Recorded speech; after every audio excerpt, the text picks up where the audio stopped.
kemudian memperbaiki kehidupan kelompok masyarakat yang kurang beruntung, maka ada istilah namanya affirmative business. Jadi bisnis yang dipakai untuk apa ya, memperbaiki, untuk menolong orang-orang yang kalau di masyarakat kita tuh agak terpinggirkan. Contohnya seperti orang dengan apa ya, kecacatan, misalkan tidak bisa jalan, tidak bisa melihat, tidak bisa mendengar. Orang-orang semacam itu kan kasihan. Maksudnya mereka tidak bisa berkompetisi secara normal dengan angkatan kerja yang banyak itu. Kan banyak. Jadi yang menjadi masalah saat ini kayak perusahaan itu kan mau menerima apa ya, karyawan itu ya tentu saja yang punya berkompeten, yang bisa kerja. Nah, itu yang kadang membuat orang-orang dengan ketunaan, maksudnya punya kecacatan atau apa, itu yang nggak bisa masuk dalam bursa kompetisi itu kan. Nah, jadi ada yang namanya bisnis afirmatif ini. Jadi saya belum tahu contohnya ya, tapi gambaran saya misal ketika kita kemudian membuka suatu usaha dan kita sengaja mempekerjakan orang-orang yang kurang beruntung agar mereka punya penghasilan semacam itu afirmatif bisnis namanya. Kemudian bisnis sosial ini melibatkan kemampuan untuk mengenali opportunities juga, tapi bukan komersial opportunities, tapi yang sifatnya sosial. Jadi nilai yang mau dia ciptakan lewat bisnis itu adalah nilai yang untuk misinya sosial. Jadi istilahnya itu social opportunities. Nah, social opportunities ini di mana bisa kita lihat? Anehnya, itu justru dari masalah sosial yang ada di sekitar kita. Masalah sosial itu adalah kesempatan untuk mengembangkan bisnis. Ini lain dengan mindset kita ya, kok kita sebagai orang biasa menganggap masalah sosial itu sesuatu yang ya kita keluhkan, yang kita nggak mau deket-deket sama itu, tidak mau yang kita jauhi, tidak mau kita pikirkan, karena menurut kita oh itu masalah, itu sesuatu yang negatif. Tapi bagi orang-orang yang punya jiwa sosial ini, masalah itu adalah kesempatan untuk berbuat, untuk beramal. Jadi ibaratnya kalau kalian pernah dengar itu masalah itu untuk ladang beramal. Nah, ini salah satu wujud keyakinan itu adalah dengan mendesain sebuah bisnis untuk menyelesaikan masalah sosial itu. Dan sama seperti bisnis pada umumnya yang bersifat komersial, bisnis sosial itu juga melibatkan keinovatifan. Jadi pelakunya juga harus inovatif, proaktif, jadi tidak pasif, tidak menunggu, tapi bertindak aktif, dan kemudian juga ada pengambilan risiko. Nah, keinovatifan ini, kalau kalian lihat contoh dari Bank Gremen tadi, yang dilakukan Pak Muhammad Yunus itu sesuatu yang inovatif. Inovatifnya apa? Yang baru apa? Biasa, layanan perbankan itu, kok ceritanya tadi, ditujukan untuk orang-orang yang bisa memberikan jaminan. Untuk orang-orang di perkotaan. Untuk orang-orang yang bank lihat itu ya bisa membayar utangnya, kayak gitu kan. Tapi Bapak ini dia berpikir kebalikannya. Karena dia mau menolong orang-orang miskin, maka dari itu banknya ini dia tidak menyaratkan jaminan. Yang biasanya wanita itu diabaikan dalam pemberian bantuan atau modal finansial, ya dia banyak memberikan pinjamannya kepada wanita. Dan bukannya ke kota-kota, tapi ke pedesaan. Jadi dia ada inovasi, cara kerjanya itu beda dari yang banyak dilakukan orang. Kemudian juga ada proaktivitas. Jadi dia nggak menunggu, tapi dia yang menjemput. Kalau biasa suatu toko, kita yang menunggu klien atau apa ya, customer kita datang. Tapi ini kebalikannya, dia yang mendatangi orang yang mau dia bantu. Kemudian juga ada pengambilan risiko. Karena tentu saja menjalankan bisnis yang sangat berbeda, yang tujuannya sosial, tidak mencari keuntungan, itu kan juga bisa mendatangkan risiko tertentu. Kalau kita tidak punya keyakinan yang kuat, kita mungkin nggak akan apa ya bisa bertahan dengan bisnis sosial semacam ini. Nah, sekarang kita coba bandingkan, seperti apa sih perbandingan bisnis sosial dengan bisnis komersial. Yang pertama, yang paling menonjol, orientasi, motivasi yang mendorong. Bisnis sosial, dorongannya adalah untuk mencapai misi sosial. Jadi bisnis sebagai aksi sosial untuk menciptakan social value. Tapi kalau bisnis komersial, orientasinya pada profit, jadi untuk mendapatkan penghasilan. Kemudian perbandingan berikutnya, bisnis sosial itu melihat peluang dari masalah sosial apa yang ada di sekitar. Sementara kalau bisnis komersial, peluang itu dilihat dari melihat pasar. Oh, yang sedang dicari orang itu apa ya? Dan memperhitungkan kompetitor. Nah, ini yang beda sekali. Kemudian, bisnis sosial itu dia mencari keseimbangan yang produktif antara misi sosial dan uang yang dia dapat. Sementara bisnis yang komersial, dia cenderung memaksimalkan keuntungan finansial dan kembalinya modal. Ini yang kadang membuat orang-orang yang berbisnis sosial itu terjebak ya. Mungkin kalian masih ingat dulu waktu kita belajar psikopatologi kewirausahaan, ada memang beberapa pebisnis yang orientasinya adalah profit sehingga dia menghalalkan segala cara.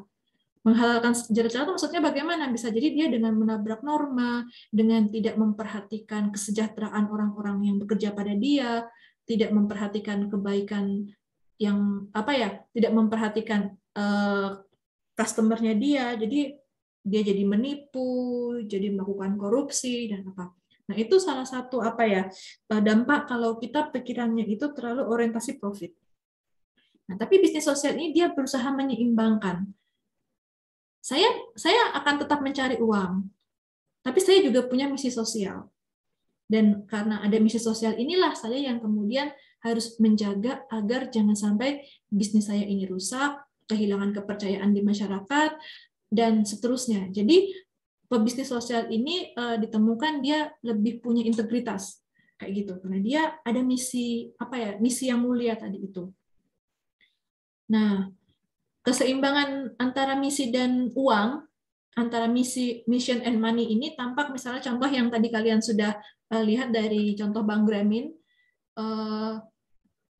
ketika Pak Muhammad Yunus berbicara pada investor Danone-nya, nanti kalau di usaha ini kita nggak mencari untung ya, nanti kalau dapat uang, ya uangnya itu boleh diambil lagi, tapi sebatas jumlah modal yang ditanamkan dulu, jadi investasi yang dulu ditanamkan. Tapi selanjutnya tidak gitu. Nah, jadi ibaratnya mengambil keuntungannya itu yang ya untuk dirinya pribadi ya nggak banyak-banyak, ya cukupnya untuk mungkin kebutuhan dia memutar roda bisnisnya. Tapi kelebihannya semuanya ya untuk untuk masyarakat lagi, untuk kaum yang mau dia bantu lagi. Menurut saya ini menarik ya, karena ini sesuatu yang nggak banyak orang lakukan, keseimbangan antara misi dan money. Dan menarik sekali ketika tadi kok di video saya juga tadi ikut jadi menonton ulang ketika Pak Muhammad Yunus itu membedakan antara amal dan bisnis sosial. Ya bersedekah itu bagus, ya kan? Tapi ya memang kadang kita juga merasa kalau kita sekedar bersedekah saja, uang itu kita berikan begitu saja pada orang miskin, uang itu akan habis. Dibuat belanja apa lalu habis. Tapi beda ketika uang itu kita wujudkan dalam bentuk bisnis sosial. Jadi kita tidak memberikan uang begitu saja, kita gunakan uang itu untuk mengembangkan untuk memproduksi apa yang dibutuhkan orang miskin, maka dari situ akan berputar uangnya untuk membantu lagi semacam. Tadi hati saya agak tergerak, oh iya ya, kadang kita merasa berbuat kebaikan itu mudah ya, tapi kadang yang kita anggap sudah yang terbaik ternyata masih ada kekurangan juga. Bersedekah itu bagus, perlu kita biasakan, tapi ternyata ada yang lebih baik lagi dari sekedar kita memberikan uang begitu saja kepada orang. Kayak gitu. Itu yang kok tadi saya pribadi, wah ini keren banget. Ini perbandingannya ya, bisnis sosial dan bisnis komersial. Nah, harapannya kalau kita sudah belajar ini, mungkin bagi teman-teman sekalian yang besok pengen berbisnis, atau teman-teman sekarang yang sudah berbisnis, bisa tidak dilihat peluang bagaimana usaha kalian itu kalian cita-citakan untuk membantu orang-orang di sekitar kalian. Misalkan kalau besok kalian punya toko, kalian bersedia tidak mempekerjakan karyawan yang mungkin punya keterbatasan fisik, semacam itu. Atau ketika kalian memproduksi apa, bersedia tidak kalian share pengetahuan atau memberikan latihan kepada orang-orang di sekitar kalian untuk bisa memproduksi hal yang sama, semacam itu. Nah, saya harapannya ke depan ada nih di antara kalian yang bisa berbisnis sosial.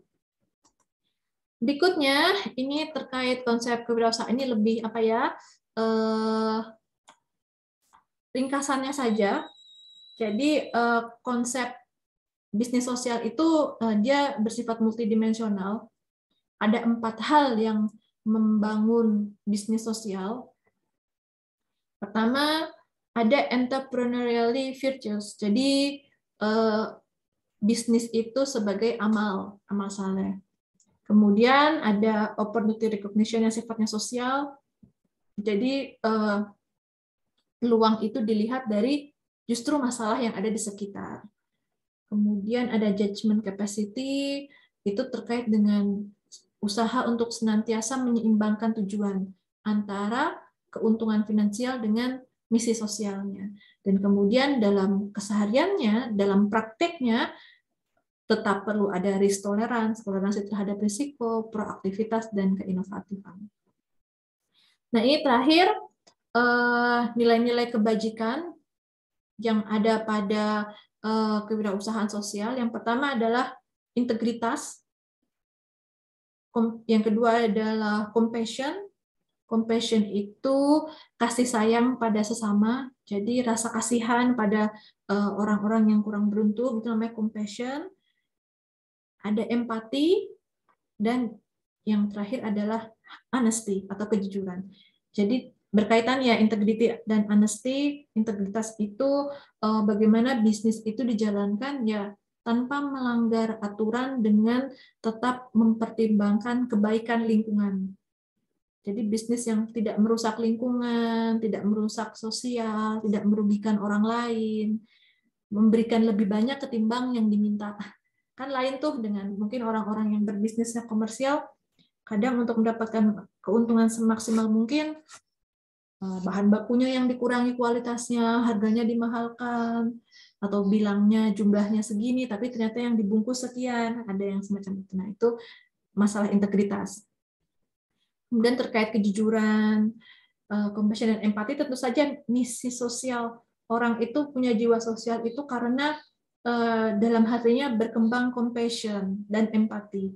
Jadi tidak pengen, jadi dia bisa merasakan penderitaan orang lain dan ingin membantu orang lain itu keluar dari masalahnya. Nah, itu gambaran compassion and empathy. Selanjutnya, orang yang berbisnis sosial ini mereka punya keyakinan yang kokoh bahwa setiap orang, baik dia tua, muda, lemah, atau kuat, kaya, atau miskin, semuanya itu bisa berkontribusi bagi perekonomian dan perkembangan sosial, dalam pembangunan. Jadi, yang bisa membangun ekonomi dan pembangunan secara umum itu nggak hanya orang-orang yang kuat saja, maksudnya yang kaya, yang cerdas, yang sehat, bahkan orang-orang yang lemah, yang posisinya mungkin pinggiran, marginal, yang kadang diremehkan, itu mereka juga punya kapasitas untuk berkontribusi. Artinya ibaratnya kalau dihubungkan dengan agama, ya setiap orang yang dilahirkan itu adalah khalifah Allah di muka bumi, ibaratnya semacam itu. Jadi orang yang bisa menjadi khalifah itu bukan harus orang yang cerdas, yang sudah posisinya tinggi, yang kuat, yang sangat sehat, yang bagus-bagus aja, enggak. Bahkan orang yang lemah itu pun bisa berkontribusi. Nah, kewirausahaan sosial itu dia punya keyakinan ini. Kemudian tentu saja ada passion. Apa ya, niat, ambisi yang kuat bahwa apa yang dicita-citakan untuk menolong orang lain itu bisa dilakukan. Dan kemudian masalah sosial itu kemudian didekati dengan format bisnis yang itu praktis tapi inovatif. Jadi tidak muluk-muluk idenya. Contohnya yang baik tadi ya dari Bang Gramin tadi itu. banyak perempuan miskin hanya menganggur di rumah atau mengemis. Idenya sederhana sekali. Gimana kok saya membantu satu orang dengan meminjamkan dia hanya beberapa dolar?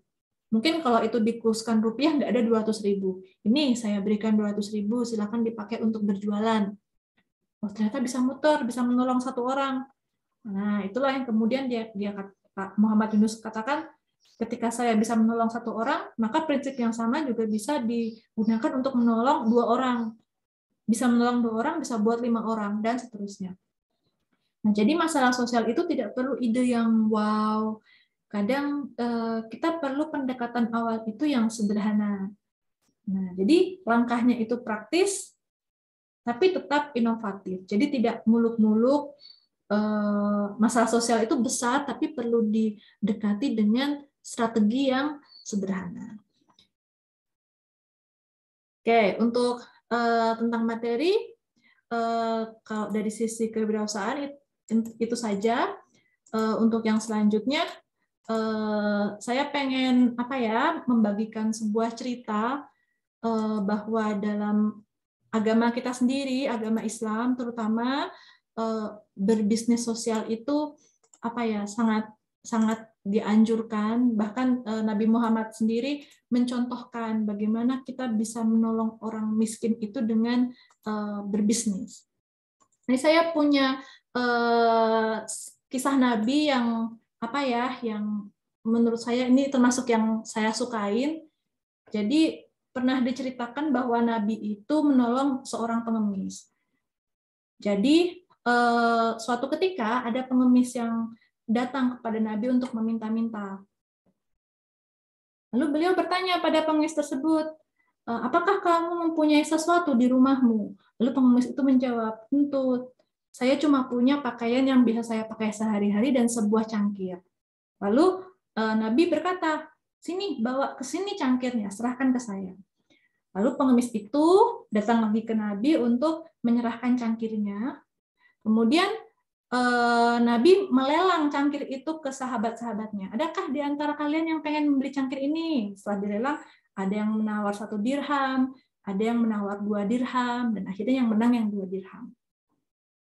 Nah, kemudian dari 2 dirham hasil penjualan cangkir ini, Nabi kemudian menyuruh pengemis itu untuk membeli yang 1 dirham, disuruh untuk beli makanan buat keluarga kamu, sementara 1 dirhamnya disuruh untuk membeli kapak. Nah, kemudian Nabi pun mengarahkan kepada pengemis tersebut. Nah, dengan kapak ini carilah kayu sebanyak mungkin, lalu juallah kayu tersebut. Nah, coba bekerja seperti itu selama 2 pekan, baru nanti setelah 2 pekan datang lagi ke saya. Kayak gitu. Setelah 2 pekan, pengemis itu datang kembali sambil membawa uang 10 dirham dari hasil penjualan kayunya. Nah, kemudian dari hasil itu, Nabi akhirnya menyuruh dia untuk membeli pakaian dan pergi lagi, dan di sini kita lihat bagaimana usahanya itu berkembang. Nah, inilah yang kemudian menjadi latar belakang hadis Nabi yang terkenal ya. Mungkin di antara kalian pernah mendengarkan juga. Jadi kita sebagai orang Islam atau semua orang lah sebetulnya sebaiknya tidak menjadi orang yang meminta-minta. Jadi meminta-minta itu hanya akan menjadi noda bagi kita di akhirat nanti. Nah, jadi tidak layak bagi seseorang itu meminta-minta kecuali dalam 3 hal: fakir miskin yang benar-benar tidak punya sesuatu, orang yang berhutang dan sama sekali tidak bisa membayar, dan orang yang sakit yang membuat dia tidak bisa berusaha. Nah, hadis ini kalau kita pahami dari sisi ini, oh ini isinya secara langsung, oh kita tidak boleh jadi pengemis. Tapi di sisi lain, sebagai kita orang yang bisa berusaha, bagaimana kita memberi jalan bagi orang yang fakir miskin ini agar dia bisa berusaha? Bagaimana yang awalnya meminta-minta itu jadi bisa berusaha? Dan ini salah satu solusinya adalah dengan bisnis sosial. Dan saya pikir ini juga berkaitan dengan kata-kata mutiara yang tentu sudah sering juga kita dengar dari peribahasa Cina. Jadi berikan seseorang seekor ikan. Nah, itu bisa membuat dia makan sehari saja. Tapi kalau kita mengajari orang bagaimana caranya memancing, nah keterampilannya itu bisa memberinya makan seumur hidupnya. Jadi itu bisnis sosial, intisari dari pentingnya berbisnis sosial untuk menolong orang lain. Bagaimana kita menjadikan bisnis itu sebagai instrumen untuk memperbaiki kondisi masyarakat kita, yang di situ kita tidak mengambil keuntungan, tapi sepenuhnya untuk menolong orang lain.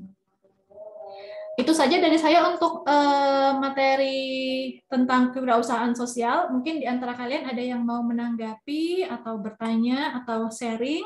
Silahkan, saya beri kesempatan. Kita masih punya waktu sekitar 10 menit.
Ya, azannya udah selesai. Ada yang mau bertanya, teman-teman?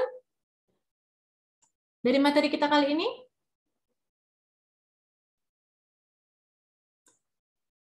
Nggak ada? Halo, halo, halo, halo Bandung. Ini kalian diam Belum semua. ada, Bu. Oke, kalau belum ada, saya pikir itu tanda kalian sudah bisa menangkap apa yang saya sampaikan pada siang hari ini. Nah, di sisa waktu seperti biasa, masih ada 7 menit. Silahkan kalian ke WA Group untuk menuliskan insight apa yang kalian dapat dari yang sudah kita pelajari hari ini. Sekian saja, itu saja dari saya. Mohon maaf jika ada kekurangan. Assalamualaikum warahmatullahi wabarakatuh. Jangan lupa tulis nama dan NPM ya. Selain insight juga boleh pertanyaan. Nanti kalau ada waktu sambil kita diskusi di WhatsApp group juga.